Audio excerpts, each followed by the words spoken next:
ఏంటి సార్ ఇప్పుడు వైఎస్ జగన్ గారికి ఇండియా కూటమి అభ్యర్థిగా జస్టిస్ సుదర్శన్ రెడ్డి గారు ఫోన్ చేశారు. ఫోన్ చేసి మీ మద్దతు కూడా మాకు కావాలని చెప్పేసి కూడా సుదర్శన్ రెడ్డి గారు చెప్తే వైఎస్ జగన్ గారు మీరు మాకు వ్యక్తిగతంగా గౌరవనీయులు, మీ మీద మాకు వ్యక్తిగతంగా అభిమానం ఉంది, కాకపోతే ఏంటంటే ఎన్డీఏ కూటమికి మేము సపోర్ట్ చేశాం కాబట్టి ఆయన సున్నితంగా వాళ్ళ మద్దతును తిరస్కరించిన నేపథ్యంలో ఇప్పటికి కూడా కాంగ్రెస్ ఇండియా కూటమి వైఎస్ జగన్ మద్దతు కోరే అవకాశం ఉందా, కోరుతుందా అంటే ఏం చెప్తారు? అసలు ఇక్కడ జాగ్రత్తగా గమనించాల్సింది ఏంటంటే ఉపరాష్ట్రపతి ఎన్నికలకు సంబంధించి వైసీపీ మద్దతు కోరేటువంటి అంశాన్ని మనం జాగ్రత్తగా పరిశీలించినట్టయితే అసలు ఎన్నికల యొక్క వ్యవహార ప్రకటన వెలువడిన కొద్ది రోజులకే రాజ్నాథ్ సింగ్ సాక్షాత్తు కేంద్ర మంత్రి ఆయన ఫోన్ చేసి మీ మద్దతు మాకు కావాలి అని చెప్పని జగన్మోహన్ రెడ్డిని అడిగాడు. జగన్మోహన్ రెడ్డి గారు ఓకే అని చెప్పి ఆయన సూటిగా సమాధానం చెప్పాడా? చెప్పలా. నేను పార్టీ వాళ్ళతో చర్చించి నిర్ణయం తీసుకుంటానని చెప్పి ఆయన అన్నాడు. సో అంతవరకు కరెక్ట్గానే వ్యవహరించాడు. ఆ క్రమంలోనే రాజ్నాథ్ సింగ్ కాల్ చేశాడనగానే మనకి చూడండి, ఇప్పుడు కురుక్షేత్ర యుద్ధం తీసుకుందాం. అందులో ఒక రాయబారం సీన్ ఉంటుంది. ఆ రాయబారం సీన్లో అయినను పోయి రావాలి హస్తినకు అన్నట్టుగా ఏం చేస్తాడు ఈయన, అంతకుముందు రాయబారానికి వెళ్తాడు. ఆ తర్వాత ఇక యుద్ధం సమీపిస్తుంది. అన్నప్పుడు ఏం చేస్తారు, అక్కడ ఇటు దుర్యోధనుడు అటు కృష్ణుడి దగ్గరికి ఇటు దుర్యోధనుడు అటు అర్జునుడు ఇద్దరు వస్తారు. అవును, ఇద్దరు వచ్చి నీ సహాయం మాకు కావాలని చెప్పి అంటారు. అంటే స్వయంగా వాళ్లే కన్సర్న్ పర్సన్స్ వస్తారు.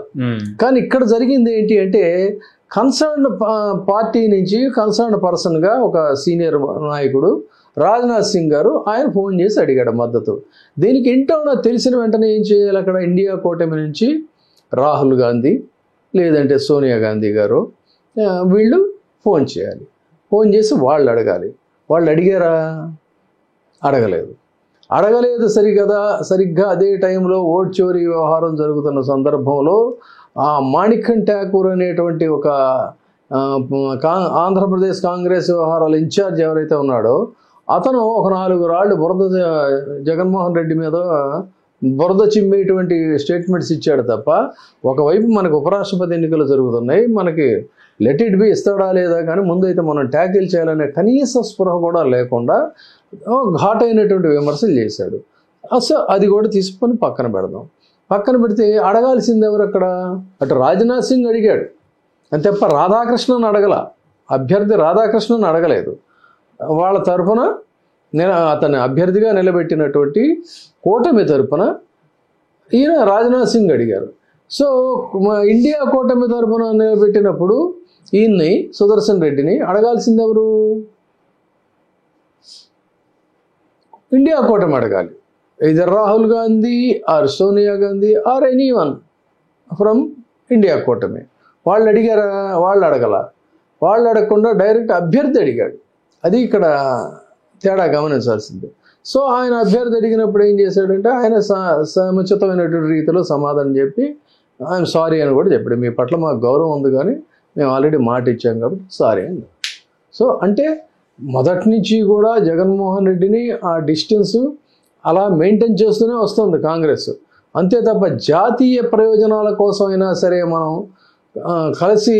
కలుపుకొని వెళదాం అనేటువంటి భావన, ఆ రియలైజేషన్ కానీ ఆ స్ట్రాటజీ కానీ కాంగ్రెస్ పార్టీకి లేదు అనేది అయితే స్పష్టంగా చెప్పచ్చు. అంటే ఇంకా జగన్మోహన్ మీద ఢిల్లీ ఆధారపడి ఉందా అంటే ఏం చెప్తారు? అంటే ఇప్పుడు ఇక్కడ పాయింట్ ఏంటంటే ఏ ఎలక్షన్స్ అనేటువంటిది తీసుకున్నప్పుడు ఎప్పుడు కూడా భరోసా పనికిరాదు. గెలుపు ఓటముల మధ్య ఒక్క ఓటు కూడా ప్రభావం చూపిస్తుంది. ఒక్క ఓటుతో వాజ్పేయి గారు ఓడిపోయినటువంటి సందర్భం చూసాం, ప్రభుత్వాలు కూలిపోయిన సందర్భాలు ఉన్నాయి. కాబట్టి ఇప్పుడు క్రాస్ ఓటింగ్ జరిగే ప్రమాదం ఉందనేది కూడా బాగా బలంగా వినవస్తుంది. సో క్రాస్ ఓటింగ్ జరిగే ప్రమాదం ఉన్నప్పుడు డెఫినెట్ గా వైసీపీ వారి యొక్క ప్రతి ఓటు కూడా వాళ్ళకి చాలా వ్యాలిడ్ ఓటే అవుతుంది. హలో, తెలుగు రాజ్యం ఛానల్ చూస్తున్నారా? సామాజిక రాజకీయ జీవన చిత్రణే తెలుగు రాజ్యం.